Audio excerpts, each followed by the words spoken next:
नमस्कार, हमारे खास बुलेटिन में आपका स्वागत है। मैं हूं आपके साथ आस्था कौशिक। मैं आपको बताऊंगी अतीक की हत्या के बाद अब अरबों के अतीक के खजाने का दावेदार कौन होगा और क्या अतीक की संपत्ति पर कब्जा जमाने के लिए शाइस्ता सरेंडर नहीं कर रही है। नमस्कार, मैं हूं आपके साथ अमित गर्ग शुक्ला। मैं आपको बताऊंगा कि अतीक और अशरफ की हत्या में क्यों ये शक जताया जा रहा है कि गुड्डू मुस्लिम का हाथ है। क्या गुड्डू मुस्लिम ने डबल क्रॉस किया? नमस्कार, मैं हूं अनुपम मिश्रा। मैं आपको बताऊंगा आखिर क्या थी अतीक की वसूली पर्ची। इसके जरिए वो करवा रहा था कारोबारियों से वसूली।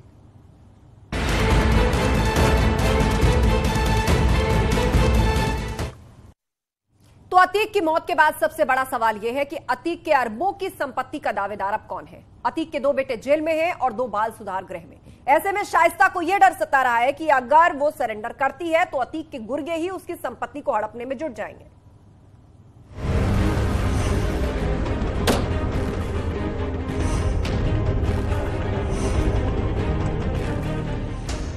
अतीक की हत्या के बाद कई राज उसी के साथ कब्र में दफन हो गए हैं, लेकिन जो सबसे बड़ा सवाल है वो ये कि आखिर कौन होगा अतीक का उत्तराधिकारी और किसे मिलेगी अतीक की अकूत दौलत। अतीक अहमद ने 2019 में वाराणसी से लोकसभा का चुनाव लड़ा था। नैनी जेल से लड़े गए इस चुनाव में अतीक को महज 855 वोट मिले थे। उस चुनाव में दिए गए हलफनामे के मुताबिक अतीक के पास 25.50 करोड़ रुपए की घोषित संपत्ति थी। हालांकि ये अतीक अहमद की अकूत संपत्ति के सामने कुछ नहीं है जो उसने जमा कर रखी थी। इसका सबूत तब सामने आया जब योगी सरकार ने अतीक के ऊपर शिकंजा कसना शुरू किया। प्रशासन ने अतीक की 1600 करोड़ से ज्यादा की संपत्ति कुर्क की, कई अवैध कब्जों पर बुलडोजर चलाया। बताते हैं कि इसके बाद भी माफिया के पास अथाह संपत्ति बची हुई थी। ऐसे में अब कौन इस साम्राज्य को संभालेगा? सूत्रों के मुताबिक अतीक के पास करीब 1200 करोड़ की संपत्ति बची हुई है, जिसमें अरबों की जमीनें, करोड़ों का बैंक बैलेंस, महंगी कारें, करोड़ों के गहने जेवर शामिल हैं। रिवाज के मुताबिक तो अतीक की विरासत उसके बड़े बेटे उमर को मिलनी चाहिए, लेकिन अतीक ने हमेशा अपने दूसरे नंबर के बेटे अली को आगे बढ़ाया। लेकिन वो अब जेल में है, उमर भी कैद में है। अतीक के 2 नाबालिग बेटे बाल सुधार गृह में हैं। ऐसे में अतीक की अकूत संपत्ति की सबसे बड़ी दावेदार है उनकी पत्नी शाइस्ता। शाइस्ता को अतीक का उत्तराधिकारी माना जा रहा है। क्या अतीक की जायदाद के कारण ही शाइस्ता सरेंडर नहीं कर रही? शाइस्ता अगर सरेंडर कर देती है तो फिर अतीक की अवैध दौलत कैसे हासिल कर पाएगी? जेल में रहते हुए जायदाद को मैनेज करना आसान नहीं होगा। ऐसे में अतीक के गुर्गे अतीक की बेनामी संपत्ति को हथियाने की कोशिश कर सकते हैं। गुड्डू मुस्लिम फरार चल रहा है। शाइस्ता के अलावा अब गुड्डू बमबाज ही है जो अतीक और अशरफ की अवैध संपत्ति के बारे में काफी कुछ जानता है। ऐसे में शाइस्ता को अतीक की अकूत दौलत पर कब्जा कायम रखने के लिए वर्चस्व की लड़ाई लड़नी होगी। शायद यही वजह है कि मां शाइस्ता अपने शोहर के जनाजे में नहीं आई और न ही अपने बेटे असद का आखिरी बार चेहरा देखा। न्यूज़ 18 के लिए प्रयागराज से अमित गंजू के साथ अमित शुक्ला की रिपोर्ट। अतीक की वसूली पर्ची का सनसनीखेज खुलासा हुआ। एक चैट सामने आई है, इसमें अतीक के बिल्डर को धमकी दे रहा था।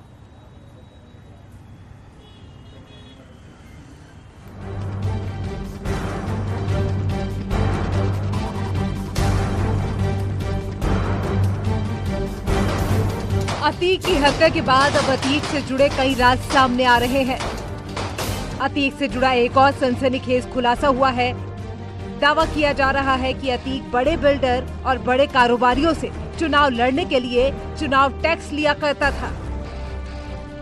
अतीक की तरफ से 2 तरह की पर्ची बड़े कारोबारियों और व्यापारियों को दी जाती थी।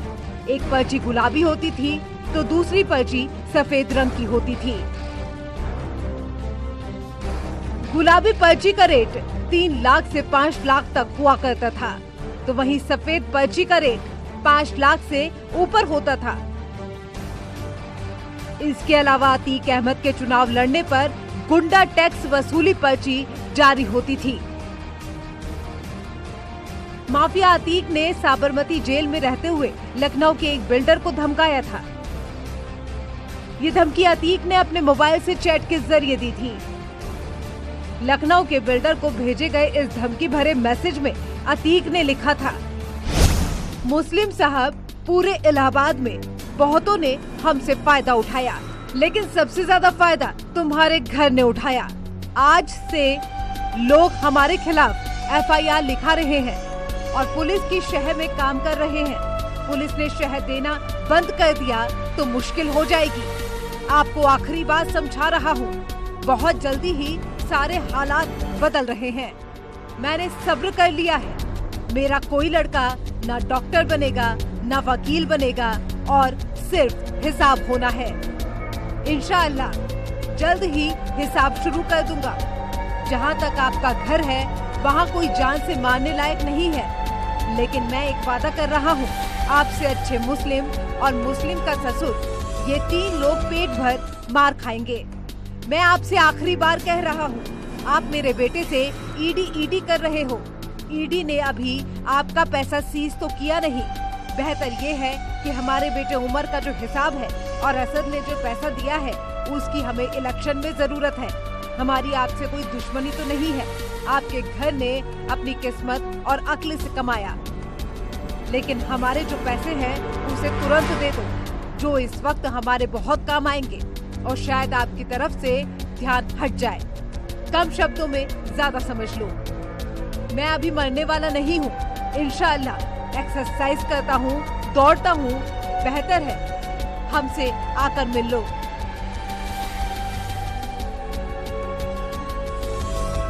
अतीक अहमद की इस चैट से उसके वसूली के धंधे का खुलासा होता है। अतीक कारोबारियों से चुनाव के नाम पर वसूली करता था। इस चैट से साबित होता है कि अतीक बिल्डर्स को धमकाकर वसूली कर रहा था। अतीक की इस वसूली के कई कारोबारी शिकार हो चुके हैं। अतीक ने इनसे करोड़ों की वसूली करवाई और मना करने पर अपने शूटर से जान से मारने की धमकी भी दिया करता था। अतीक के गुड्डू मुस्लिम जैसे शूटर्स इस वसूली के धंधे को अंजाम दे रहे थे। पैसा कैसे लेना है, कब लेना है, कितना लेना है, और ये सब अतीक तय किया करता था और अपने गुर्गों को वसूली के लिए भेज दिया करता था।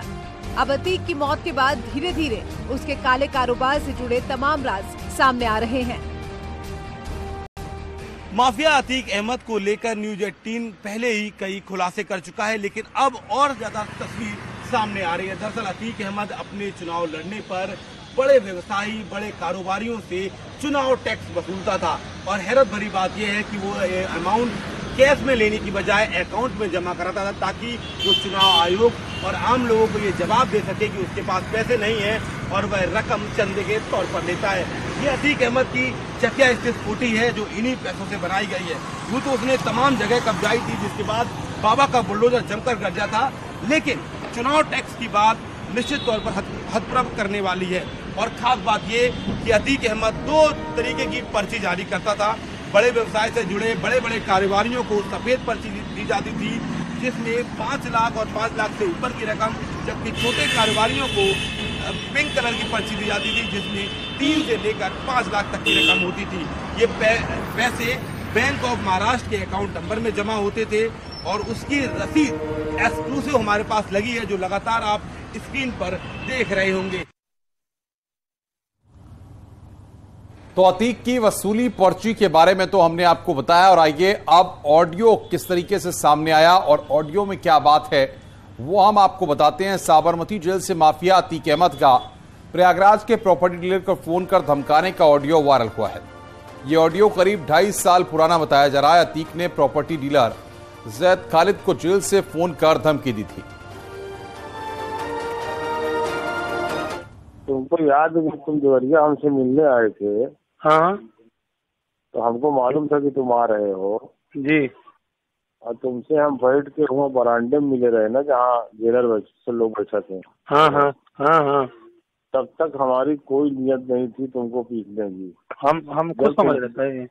जब तुम्हारा हमने हाव भाव देखा, तुम्हारा रवैया देखा, हाँ हाँ, कि तुम वही जैद हो जो हमसे पास आया और तुमको हम जमीन दे दिया रहा लाल बंगले के बिना पैसे के। हाँ हाँ हाँ हाँ। लेकिन तुम आबिद के यहाँ शादी करने के बाद तुम्हारा दिमाग इतना खराब हो गया था कि न तुम फोन उठा रहे हो, न तुम कायदे की बात कर रहे हो, अब 200 नंबर हमने मना करवाया कि तुम मत लिखवाना, लेकिन तुमने लिखवा लिया। तो ये क्या हरकत? सब लोग कह के सबको जानकारी में जमीन रजिस्ट्री हुई थी, कोई हमने अपने से नहीं लिखाई थी जमीन।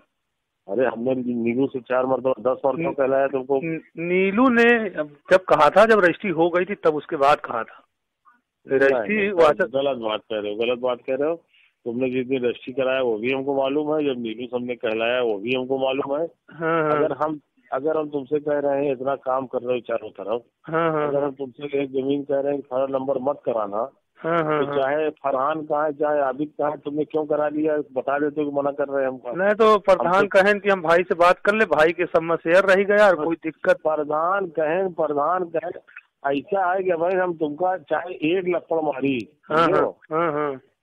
खाली एक हाथ मारी, मगर भाई तुमका हम एक हाथ मारा, समझोगे ना? ऐसे कि तुम्हारा भूत नहीं उतर रहा है कि प्रधान कहें, समझो? अरे प्रधान से तो रिश्ता होता है हमसे। अबे हमसे तो प्रधान के पहले रिश्ता रहा। सही है, पहले से प्रधान से पहले। एक सवाल ये कि क्या गुड्डू मुस्लिम ने अतीक और अशरफ की सुपारी दी? ये इसको लेकर तरह तरह के कयास लगाए जा रहे हैं। ये कयास प्रयागराज में तमाम लोग लगा रहे हैं और इसी के आधार पर ये कहा जा रहा है कि कहीं ऐसा तो नहीं कि अतीक को ये पता था कि गुड्डू मुस्लिम उसे डबल क्रॉस कर रहा है।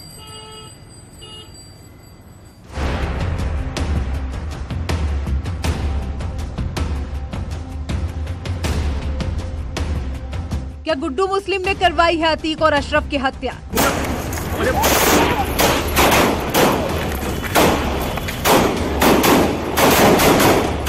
क्या गुड्डू बमबाज ने दी थी अतीक और अशरफ की सुपारी? क्या गुड्डू ने अतीक को किया है डबल क्रॉस? ये वो सवाल हैं जो अतीक और अशरफ की हत्या के बाद खड़े हो गए हैं। अतीक की हत्या के वक्त गुड्डू का फोन बंद था, लेकिन अब बड़ा खुलासा हुआ है कि 15 अप्रैल को अतीक की हत्या के बाद गुड्डू मुस्लिम ने अपना फोन ऑन किया था। कहा जा रहा है कि गुड्डू मुस्लिम ने किसी से फोन पर हत्या की जानकारी ली। ये कॉल उसने व्हाट्सएप से किया, इस बात की तस्दीक के लिए कि अतीक की मौत हो गई है।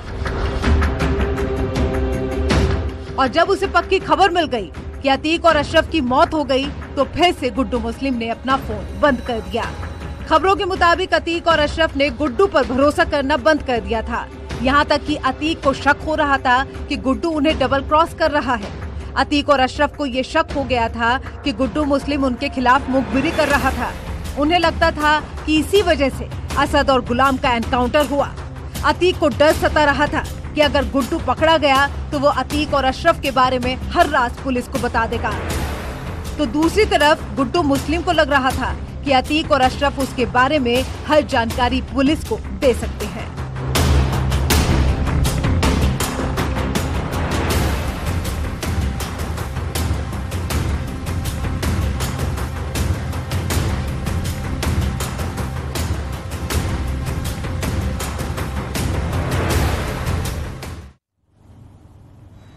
आखिर क्यों अतीक और अशरफ का विश्वास गुड्डू मुस्लिम से उठ गया था? क्या अतीक को यह लग रहा था कि असद के बारे में पुलिस को जानकारी गुड्डू ने दी थी? और क्या अतीक को गुड्डू और आईएसआई के कनेक्शन का खुलासा होने का डर सता रहा था? ये रिपोर्ट देखिए।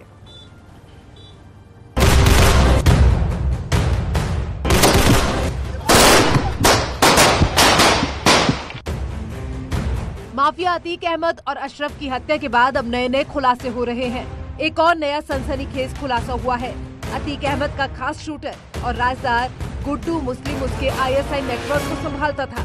गुड्डू को ये भी पता है कि अतीक पंजाब में किन असलाह तस्करों के जरिए आईएसआई की तरफ से भेजे हथियार मंगवाता था। पुलिस को शक है कि अतीक के नेटवर्क के लिए पाकिस्तान से हथियार मंगवाए जाते थे और हथियार सप्लाई करने का काम करते थे पंजाब के तस्कर। पंजाब के तस्करों और अतीक के बीच की कड़ी था गुड्डू बमबाज। हथियार कैसे मंगवाने हैं, कहां से मंगवाने हैं, कैसे रकम अदा करनी है, ये सारे काम अतीक ने गुड्डू को सौंप रखे थे। यानी कि अतीक गुड्डू मुस्लिम के बारे में अगर कुछ खुलासा करता तो बड़े हथियार सप्लाई के नेटवर्क का पर्दाफाश होना तय था। वो सारे तस्कर भी बेनकाब हो जाते जो आईएसआई के जरिए हिंदुस्तान में हथियारों की सप्लाई करवाते हैं। आईएसआई हिंदुस्तान में कई रास्तों से हथियारों की सप्लाई करता है। पंजाब, राजस्थान, जम्मू कश्मीर में इन हथियारों की डिलीवरी की जाती है। पुलिस को शक है कि गुड्डू इस पूरे नेटवर्क के बारे में बहुत कुछ जानता था। हो सकता है अतीक गुड्डू मुस्लिम के बारे में कुछ बड़े खुलासे करना चाहता था, लेकिन उसके पहले ही अतीक को हमेशा के लिए खामोश कर दिया गया। गुड्डू पिछले साल 5 संदिग्धों के साथ झांसी में एक हफ्ते तक ठहरा था। इस बारे में जांच हो रही है कि कहीं ये पांचों किसी आतंकी संगठन से जुड़े हुए तो नहीं थे। दरअसल अतीक को सबसे ज्यादा डर गुड्डू के पकड़े जाने का था। वह मीडिया के सामने गुड्डू का एनकाउंटर होने की बात कहता रहा। दरअसल उसे डर था कि कहीं पुलिस की गिरफ्त में आने के बाद गुड्डू तमाम गहरे राज न उगलते। अगर ऐसा होता, अतीक का ISI कनेक्शन बेनकाब हो जाता। वहीं एक थ्योरी ये भी सामने आ रही है कि गुड्डू को डर था कि अतीक अपने राज छिपाने के लिए उसका पता पुलिस को बता सकता है या फिर गुड्डू को निशाना बनाया जा सकता है। वहीं ये भी कहा जा रहा है कि अशरफ गुड्डू के साथ डबल क्रॉस कर रहा था और गुड्डू के बारे में कई जानकारी पुलिस को देने वाला था, लेकिन उसके पहले ही उनका काम तमाम हो गया। सवाल ये है कि आखिर गुड्डू मुस्लिम कहाँ छिपा है। कहा यह भी जा रहा है कि झांसी में असद और शूटर गुलाम के एनकाउंटर से पहले गुड्डू मुस्लिम की लोकेशन भी यही मिली थी। एंड वक्त में वह पुलिस के चंगुल से बचकर निकल गया। 3 दिन पहले ये खबर भी आई थी कि इस बमबाज को अजमेर में देखा गया है। करीब 15 दिन पहले यूपी पुलिस की एक टीम अजमेर पहुंची थी। पुलिस यहां दरगाह क्षेत्र के होटलों में तलाशी अभियान चला रही थी। सभी होटलों के रजिस्टर भी खंगाले गए थे, लेकिन गुड्डू बमबाज नहीं मिला। अब गुड्डू के सारे राज अतीक के साथ ही कब्र में दफन हो चुके हैं। अब सिर्फ एक कड़ी बची है जो गुड्डू के बारे में सब कुछ जानती है, और वो है शाइस्ता। प्रयागराज से न्यूज़ 18 के लिए अमित गंजू की रिपोर्ट। अतीक और अशरफ पर जब हमला हुआ तो हमले के वक्त उनके मुंह से आखिरी शब्द निकला गुड्डू मुस्लिम, और उसके बाद दोनों की मौत हो गई। आखिर गुड्डू मुस्लिम है कौन? गुड्डू मुस्लिम एक बमबाज। गुड्डू मुस्लिम वो बमबाज जो पाकिस्तान के रास्ते से पंजाब होकर यहां अपने गुर्गों को हथियारों की खेप पहुंचाता है। अब गुड्डू मुस्लिम फरार है। गुड्डू मुस्लिम को पहचानने वाली सिर्फ है शाइस्ता, जिसपे 50,000 का इनाम है, और वो भी अब पुलिस की पहुंच से दूर है। आखिर कहीं ऐसा तो नहीं कि गुड्डू मुस्लिम कुछ राज जानता हो जो अतीक और अशरफ बताना चाहते थे, मगर अब वो इस दुनिया में नहीं है। राज क्या है ये सिर्फ और सिर्फ शाइस्ता बता सकती है, जो अभी फिलहाल सामने नहीं है। अब जब शाइस्ता सामने आएगी तब पता चलेगा कि गुड्डू मुस्लिम का नाम और गुड्डू मुस्लिम का क्या कनेक्शन है शाइस्ता से। विजिलेंस अनिल के साथ अमित गंजू, न्यूज़ 18 प्रयागराज। इधर अतीक और अशरफ की हत्या के बाद से अतीक के ससुराल वाले भी फरार हैं। दरअसल अतीक की ससुराल भी कसारी मसारी इलाके में ही है और उसके ससुर भी पुलिस से रिटायर हैं। न्यूज़ 18 की टीम जब अतीक के ससुराल पहुंची तो घर का सारा सामान बिखरा हुआ था। ऐसा लग रहा था कि घर के लोग कई दिनों से फरार हैं। यानी अतीक अहमद के ससुर का ये मकान है। मोहम्मद हारून उनका नाम है। उत्तर प्रदेश पुलिस में वो थे, और हालांकि इनका गांव कसरिया है, लेकिन वहां अब सिर्फ खेतीबाड़ी की जमीन है। परिवार पूरा यहीं पर रहा करता था। हम अंदर चलेंगे और देखेंगे कि यहाँ पर 1 मार्च को जब ये ध्वस्तीकरण हुआ था उस समय भी परिवार का कोई सदस्य नहीं था, और आज भी यहाँ पर परिवार का कोई सदस्य मौजूद नहीं है। आप साफ तौर पर देखिए कि ये वो कमरा है आगे का। यहाँ पर जो ये कमरा है ये पूरी तरह से बिखरा हुआ है, और यहाँ पर कई बार STF और यूपी पुलिस की टीम में आई। और आप देखिए जकी अहमद जो कि अतीक अहमद के साले हैं, वो वकील हैं, और उनका यहाँ पर यूपी बार काउंसिल का सर्टिफिकेट यहाँ पर लगा हुआ है। तमाम जो वकालत की किताबें हैं वो यहाँ पर लगाई गई हैं, लेकिन काफी दिन से परिवार यहाँ से गायब है। यहाँ पर जो अस्त व्यस्त सामान पड़े हुए हैं, जो बिखरे पड़े हुए हैं, उससे अंदाजा लगाया जा सकता है, क्योंकि यहाँ पर पुलिस की टीमें, STF की टीमें कई बार यहाँ पहुंची, कई बार यहाँ पर दबिश दी गई, लेकिन यहाँ पर कोई जानकारी नहीं मिली। और आप साफ तौर पर देख सकते हैं कि इस वक्त का यहाँ पर जो नज़ारा है कि यहाँ पर सभी सामान, चाहे वो साइकिल हो, चाहे अलमारी हो, सब कुछ यहाँ पर खुला पड़ा है, सब कुछ यहाँ पर बिखरा पड़ा है। ऐसा लग रहा है कि पुलिस की टीमें यहाँ पर आई थी तो उन्होंने यहाँ पर तलाशी ली थी, और तलाशी के बाद यहाँ से गई हैं, और सामान जिस ढंग से यहाँ पर बिखरा पड़ा है उसको देखकर अंदाजा लगाया जा सकता है कि निश्चित तौर पर यहाँ पर तलाशी ली गई है और तमाम सामान को देखा गया है। और लेकिन ये 2 मंजिला मकान है, और यहाँ पर जो प्याज देखिए यहाँ पर प्याज पड़ी हुई है और इस यहाँ पर फैलाकर डाइनिंग टेबल पर, इसके साथ ही साथ अंदर कमरे में दिखाएंगे। यहाँ पर लाइट तो जल रही है लेकिन कोई यहाँ पर मौजूद नहीं और पूरा परिवार, ये उमेश पाल शूट आउट के बाद से ही यहाँ से पूरा परिवार फरार है। और आप देखिए कि किस ढंग से यहाँ पर जो कमरे हैं वो खुले पड़े हैं और कोई भी व्यक्ति यहाँ पर परिवार का मौजूद नहीं है। बात अगर हम करें अतीक अहमद के ससुर की, तो हारून का परिवार यहाँ रहता था और असद की जब पुलिस इनकाउंटर में मारा गया तो उन्होंने ही उसके शव को लिया था, उसकी सुपुर्दगी ली थी और इसके साथ ही साथ उन्होंने ही अंतिम संस्कार। यहाँ रुक रहे हैं छोटे से ब्रेक के लिए। खबरों का सिलसिला लगातार जारी है, जल्द हाजिर होते हैं। ससुराल है यानी